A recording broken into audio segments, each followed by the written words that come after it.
Goeiemôre en welkom by ons weeklikse oordeenking. Soos wat julle hopelik weet, het ons hierdie week deur die boek Judas gewerk. Ons is nou aan die einde.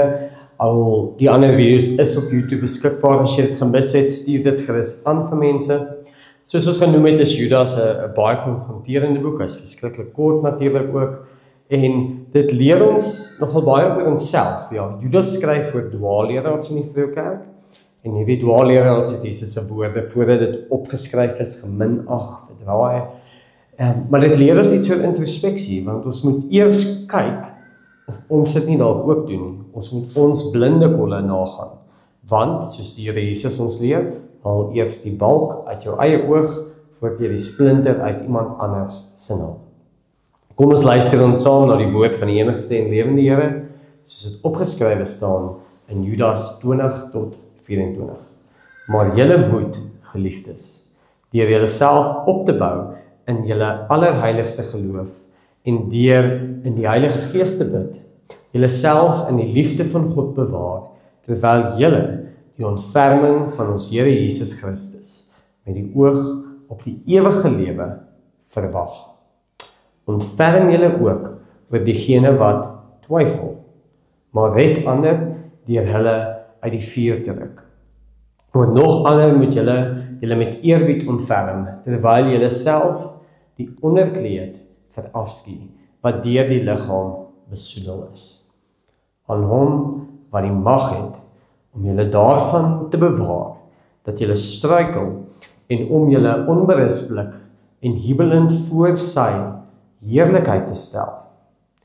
Aan die enigste God, ons verlosser, deur Jesus Christus, ons Here, behoort die heerlikheid, majesteit, krag en mag, van voor alle tye en ook nou, tot in alle ewigheid. Amen. Tot sover dan die woord van die enigste en lewende Here, soos dit opgeskrywe staan in die boek van Judas. Stel jou voor, jy klim 'n steil berg, en dit voel asof jy gaan gly, dis modderig, maar jy het 'n veiligheidsharnas aan, wat bo vasgemaak is, waarmee jy stelselmatig opgetrek word. Dit hou jou veilig. En dit is soos wat God se beloftes is, dit bewaar ons daarvan om te val. Judas 20-25 gee maniere om getrou te bou op jou geloof, bid in die Heilige Gees, bly in God se liefde, hoop op die ewige lewe en help ander. Hy eindig dan natuurlik ook met 'n lofprysing, en dit is belangrik dat ons ingesteldheid ook so is, aan hom wat julle bewaar van struikel, sy eer. Geloof bou beteken om die woord te bestudeer, en ons hamer dit nou al 'n ruk, maar dit is belangrik om te onthou dat dit waardevol is. En vir julle wat die oordeenkings luister, julle doen dit reeds. En vir julle wat die dienste bywoon, julle doen dit reeds en volhard daarin. Daarop bid dat die Heilige Gees jou met God verbind en dat sy woorde en God se woorde deur die Heilige Gees lewend word in jou lewe. Bly in God se liefde en gehoorsaam hou. Dit is soos om 'n koeltjie te wees wat deel vorm van die vuur. Hoop op die ewige lewe wat God van ons beloof, en hou jou oë op die hemel. Help ander.